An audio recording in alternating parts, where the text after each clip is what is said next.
Hi, my name is Vasjen Katro. I'm a visual designer from Tirana, Albania. I'm also known under the name of Baugasm, which is a project I started back in 2016, where I challenged myself to create a poster every day for a year. And since then, I've been creating these posters and sharing those on Instagram. I'm really passionate about graphic design. I come from a graphic design background. I like to play with typography, with music, and produce a little bit of music for my animation. So I do also a little bit of motion graphic, 3D, video photography. So I like to play around with a lot of these mediums and kind of combine those together and come up with unique style. My style is also sort of evolving, and I'm experimenting on developing new things, and that's what keeps me excited about my work. I'm currently really excited about the whole NFT space. I'm trying to see where my work fits in there, and really looking forward to see this industry moving and merging together with the whole NFT space. And really looking forward to the projects that I'm currently working. I have some really cool personal projects that I'm developing and playing around with, and really excited to share really soon. I'm really excited to be also here, and thanks for having this interview with me. I'm really also looking forward to the whole ZLIN Design Conference and to answer some of the questions. How would you define the projects you're currently working on? How did you get to them? The projects that I'm currently working on, the most exciting actually ones are for a few clients that I can't share much information, but I have a lot of personal projects that I'm working on. I have something that is related to the NFT space, where I have this project that I've been building for a couple of weeks now, and I'm excited to launch, but probably by the time you're going to see this video, it's going to be launched. It's called Flexit.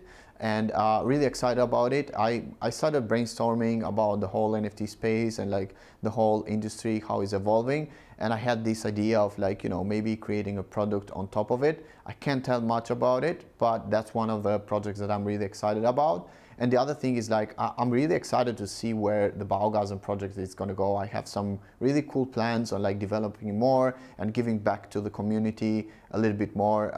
And also I see this as an opportunity for me to experiment with some other things. So I want to get a little bit more into 3D and experiment a little bit more with Houdini, which is a really awesome software which you can do particle generated things, and how I can introduce that into my workflow of combining everything together. As I previously said, I love working with music, animations, 3D, and I'm really excited to see what I can do with maybe add also some coding involved into Houdini, and how I can add to my work on that. So that's why I'm excited, and yeah. In your opinion, what is the added value in creating virtual posters? Why is it more beneficial for you to create animated posters connected with music rather than classic printed posters?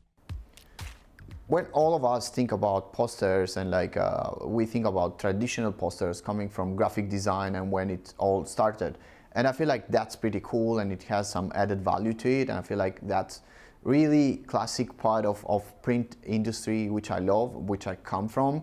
But I feel having digital posters is something also that we are moving towards this digital age, where when you think about posters, you think this poster placed somewhere on this wall that you walk by, or have some posters like I have here on my studio on a frame. It could be a poster from a musician, or it could be from a movie, or just something activism related, and those are pretty cool, like physical posters. I love having physical posters, but we live in a digital age. Most of the people are spending time on our social media, we spend time on our phones, on our computers, and I feel for me, that was the goal with the Baugasm project, was, how can I get all these posters, this traditional media, mix it up with the whole digital media, and have that part of all this digital space, how would a real poster play along on Instagram or Twitter, or even on a website, how would a poster would be displayed? And when you think about it, you don't have to be limited just because it has to be a still image. That's when I was playing with Baugasm posters. I was like, what if I just start doing, these animated posters? What if I just start animating my poster, add a little bit of 3D or animation, and then adding sound to that, added a complete different feel and different perspective to the whole piece. So it makes it more alive. It makes it more touchable, I would say, or like, connecting with the human, because, all these sounds and all these medias combined together and viewed digitally make the message of the poster, even if it would be something subjective or abstract, be more engaging and interact with the user way better. And I feel like both mediums are great and I love both of them, but the digital one, it's like the one that I'm also really passionate about, because it gives me opportunity to mix all the mediums together and come up with something really unique. What potential do you think it will have in the future? I think having digital posters and this whole digital medium there is a big potential for the future, because I mean everything is sort of moving digital. We are seeing that, especially right now with NFTs.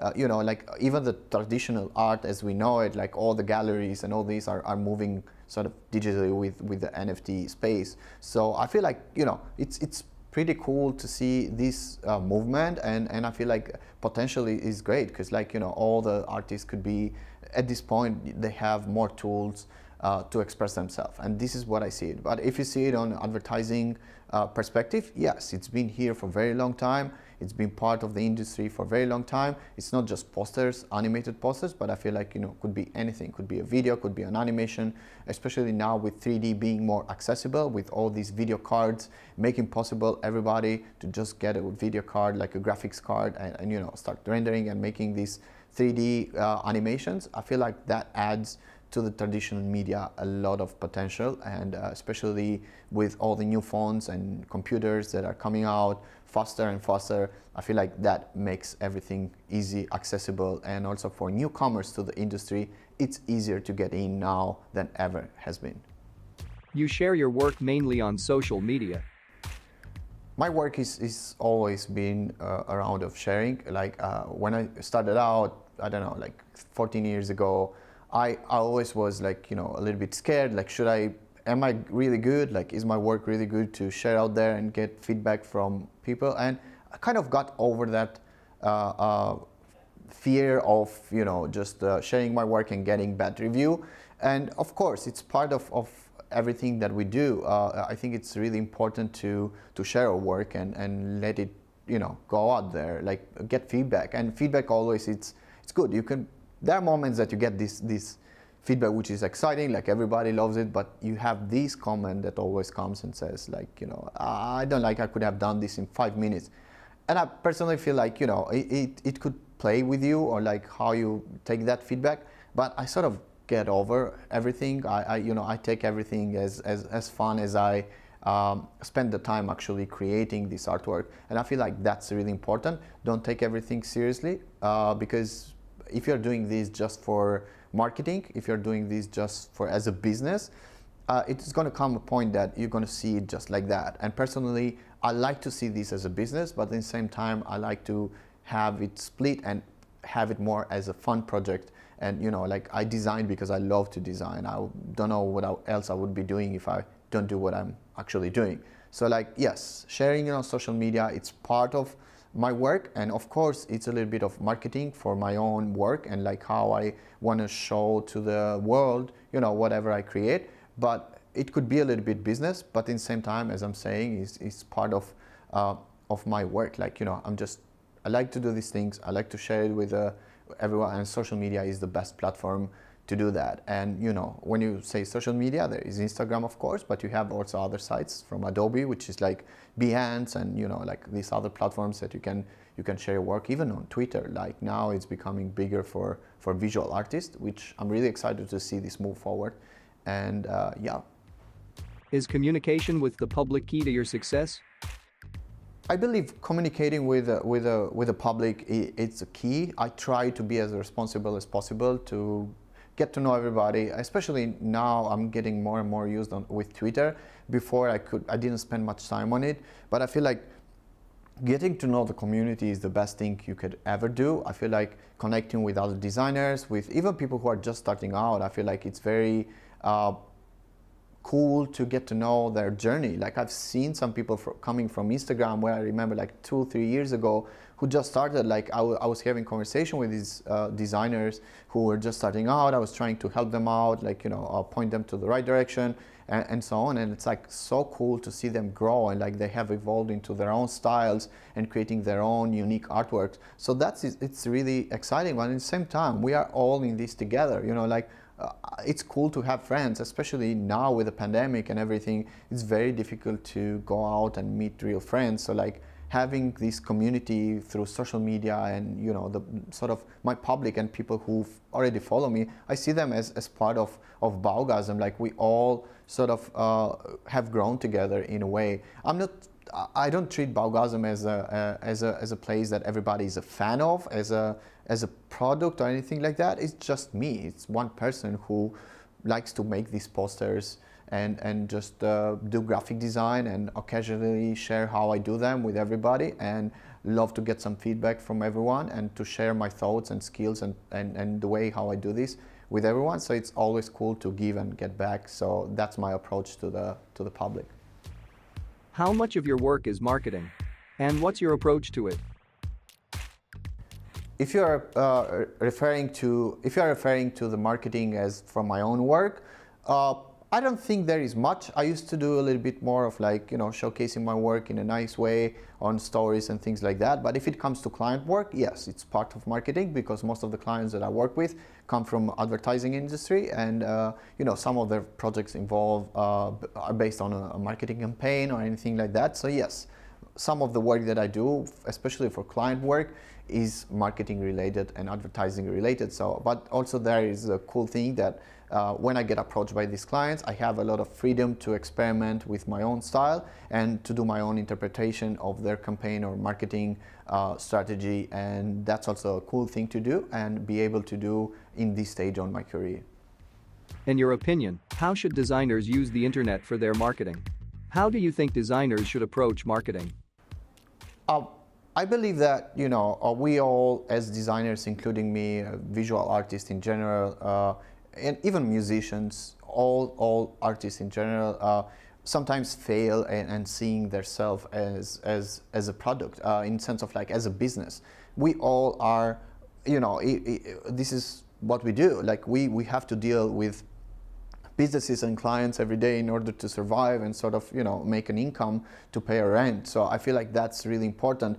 And I feel like considering a little bit yourself as a business, you should also consider yourself to do a little bit of marketing for yourself. It doesn't matter where. You could use social media, you could use word of mouth with friends and locally. Like if you have local clients, that works too. But as I said, consider yourself having like a small, at least that's what I consider myself doing, is like I consider myself being a small business, having a shop somewhere, and how would I, you know, innovate and do cool things to sort of advertise my services to these old clients. And the cool thing is you can choose who these clients are, and depending from your aesthetic, depending from your work and what you like to do, it's up to you if you want to get to work with a client or collaborate. Of course, sometimes we all choose to have some clients that maybe is just good because the project pays better, but I always suggest go for those projects that you always going to be proud of. And yes, I feel like it's important for all the designers or visual artists, graphic designers, musicians, everybody who is into arts and digital arts.